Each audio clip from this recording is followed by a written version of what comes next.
Well, the Attorney General's office released 1,500 pages of interviews and other information pertaining to the case.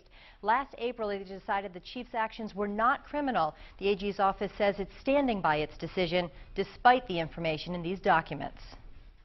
Disturbing and appalling is how the Attorney General's office describes accusations against former New London Police Chief David Seastrand. Last March, a Colby Sawyer College student claimed Seastrand offered to drop underage drinking charges if he could take nude pictures of her. Soon, 3 other women came forward, saying Seastrand had made sexual propositions. In transcripts just released by the Attorney General's office, one of the women told them about an encounter in 2009, claiming he said he would pay my ticket if I would try on some sexy outfits for him. The woman agreed and modeled them in front of Seastrand, who was in his police uniform, at her apartment. Another woman's accusations go farther. She told investigators he drove her in his police SUV to a hilltop, where he told her to take off her clothes.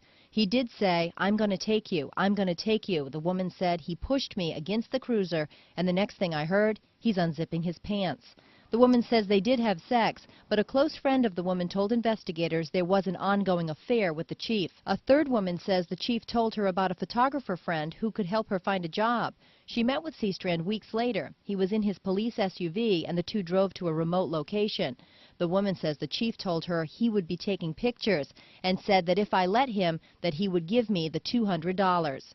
Jane Young of the Attorney General's office says just because the chief was in uniform or in his cruiser in any of these instances doesn't make it a crime. As for the accusation from the woman he agreed to pay a ticket for, Young said the ticket was not for Seastrand's department and there was no evidence that police money was used.